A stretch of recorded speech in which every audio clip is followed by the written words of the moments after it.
saya Bu Ariska dalam pembelajaran Bahasa Indonesia di kelas 12. Oke, sebelum kita mulai, marilah kita berdoa terlebih dahulu.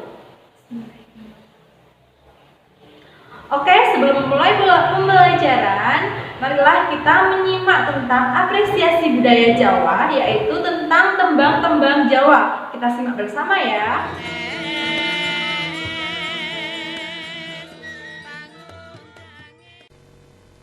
Sampun nyicip yang pratangga pati kawaryan mancara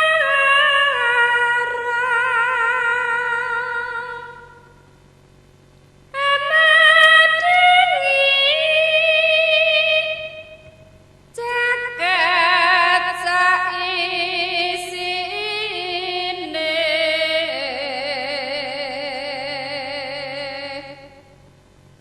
makaten ambeking Narapati sung pepadang yakti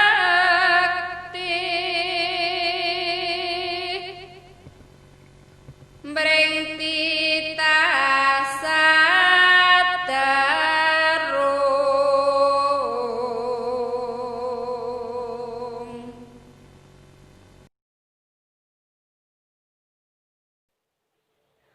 Nah, itu tadi adalah apresiasi kita tentang budaya Jawa Indonesia. Kemudian hari ini, sebelum kita mulai, Bu Ariska akan menanyakan kabar anak-anak, bagaimana kabarnya.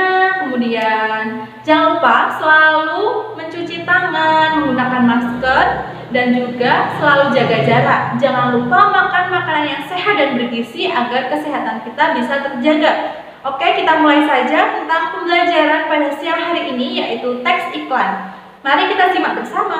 Semangat! Oke, langsung saja kita mulai teks iklan yang pertama. Nah, di dalam materi teks iklan kita akan membagi dua pertemuan. Yang pertama yaitu teks iklan, menganalisis teks iklan. Kriteria yang digunakan untuk menganalisis teks iklan yaitu struktur isi. Menurut Bolen, butir utama atau headline adalah bagian yang terpenting dari sebuah iklan yang berfungsi sebagai penarik perhatian khalayak tersebut. Kemudian yang kedua, badan atau body copy adalah penjelas dari headline tersebut. Pesan-pesan yang hendak disampaikan kepada calon pembeli harus diuraikan dengan baik. Kemudian yang ketiga ada penutup atau close. Bagian penutup suatu iklan dapat juga berisi informasi-informasi lain yang berhubungan dengan topik yang diiklankan. Kemudian yang kedua, struktur bahasa. Menurut Stan Rapp dan Tom Collins, struktur bahasa iklan berupa struktur kata yang berfungsi sebagai berikut. Yang pertama, pengunggah, yaitu kata-kata yang digunakan harus dapat mengunggah masyarakat agar dapat membaca iklan secara keseluruhan. Yang kedua, informatif, yaitu kata-kata yang digunakan harus jelas, komunikatif, dan tidak berbelit-belit. Kemudian yang ketiga, persuasif, yaitu rangkaian kalimatnya membuat konsumen tertarik dan penasaran. Kemudian, menganalisis struktur dan ciri kebahasaan teks iklan. Iklan adalah pemberitahuan yang bertujuan mendorong atau membujuk khalayak untuk melakukan sesuatu.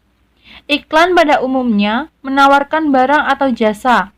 Iklan disampaikan melalui media massa seperti televisi, radio, dan surat kabar. Struktur iklan yang pertama adalah unik dan menarik. Kemudian, di dalam unik dan menarik ini terdapat 5 hal yang perlu diperhatikan agar iklan menjadi unik dan menarik. Yang pertama ada iklan harus berbeda tapi jangan berlebihan. Kemudian iklan harus memiliki kunci visual, yaitu keunikan. Kemudian ada logo yang harus menonjol dan mudah diingat. Kemudian singkat dan jelas. Informasi dalam iklan harus singkat dan jelas agar pesan yang disampaikan dapat mudah dimengerti dan diingat oleh masyarakat. Kemudian bahasa iklan. Bahasa iklan bersifat persuasif, selalu berusaha menggugah emosi pembaca atau pendengar. Tujuannya adalah agar yang menjadi sasaran iklan, konsumen, melakukan sesuatu atau bertindak sesuai dengan amanat iklan tersebut. Pembagian iklan menurut Allo Lilivery tahun 1992 secara umum dan secara khusus. Pembagian secara umum. Yang pertama, iklan tanggung jawab sosial, yaitu pesan yang bersifat informatif dan edukatif. Kemudian, iklan bantahan itu melawan isu yang merugikan dan memperbaiki citra seseorang. Kemudian, iklan pembelaan itu digunakan untuk membantah. Contohnya, iklan yang terkait dengan hak paten. Kemudian, iklan keluarga itu pemberitahuan dari pengiklan tentang terjadinya suatu peristiwa. Contoh, iklan tentang duka cita, pernikahan, dan wisuda. Lanjut, iklan khusus. Iklan khusus dibagi menjadi dua, yaitu iklan media above the line adalah media yang sasarannya berjumlah besar. Contohnya, majalah, televisi, film, radio, dan internet. Kemudian, iklan below the line adalah iklan yang menggunakan media khusus kategori below the line, yaitu pamflet, poster, spanduk, baliho, point of purchase atau POP, stiker, shop sign, flyers, display, dan lain-lain. Kemudian, berdasarkan jenis media, iklan dibagi menjadi dua, yaitu iklan cetak. Yang pertama ada iklan baris yang disebut iklan baris karena pesan dibuat hanya terdiri atas 3-4 baris. Kemudian iklan kolom itu lebih tinggi dibanding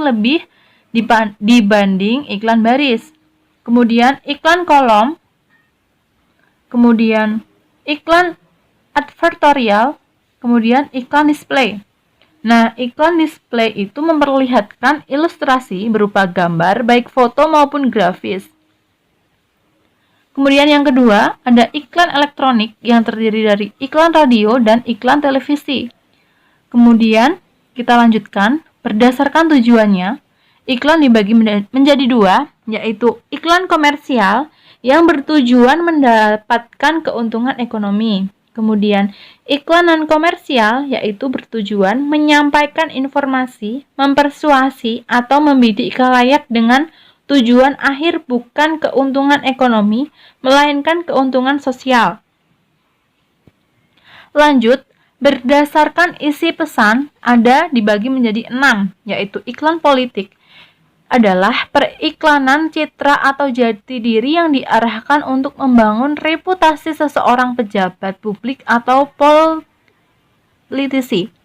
Kemudian iklan pendidikan memiliki konten atau isi yang berkaitan dengan dunia pendidikan. Kemudian yang ketiga ada iklan kesehatan yang berisi program informasi atau ajakan yang mengarah pada bidang kesehatan. Kemudian iklan pariwisata mempromosikan daerah wisata atau akomodasi wisata tersebut, yaitu Pesona Indonesia atau seperti Wonderful Indonesia, seperti itu. Kemudian iklan olahraga seputar aktivitas olahraga, pertandingan olahraga. Kemudian iklan lowongan pekerjaan, pegawai atau pekerja. Contohnya iklan lowongan pekerjaan di Penerbit Erlangga, seperti itu. Lanjut, berdasarkan cakupan atau wilayah sasaran. Ada iklan lokal, kalayaknya terbatas di perdesaan. Kemudian iklan regional itu lebih luas, misalnya iklan Jakarta Fair. Iklan nasional, konsumennya berada di suatu wilayah negara. Kemudian iklan internasional, kalayak lebih dari satu negara. Kemudian lanjut, berdasarkan fungsinya, ada iklan informasi yang bertujuan untuk menitik beratkan sebagai sebuah informasi. Kemudian iklan persuasi tujuannya menitik beratkan pada upaya mempengaruhi khalayak untuk melakukan sesuatu. Kemudian yang ketiga, iklan membidik tujuannya menitik beratkan pada tujuan mendidik agar khalayak mengerti dan mempunyai pengetahuan terhadap sesuatu. Nah, sudah selesai materinya. Kemudian tugasnya, carilah 2 contoh iklan yang terdapat di koran, televisi, atau media lain. Kemudian bandingkan struktur kebahasaan dan tulislah pesan yang disampaikan dalam teks iklan tersebut. Tugas dikumpulkan melalui chat WA ya. Terima kasih. Oke, itu tadi adalah penjelasan dari teks iklan. Jangan lupa tugasnya dikumpulkan melalui WhatsApp Bu Ariska. Kemudian jika ada yang ditanyakan, bisa ditanyakan di kolom komentar. Oke, cukup sekian dari Bu Ariska pembelajaran siang hari ini. Wassalamualaikum warahmatullahi wabarakatuh.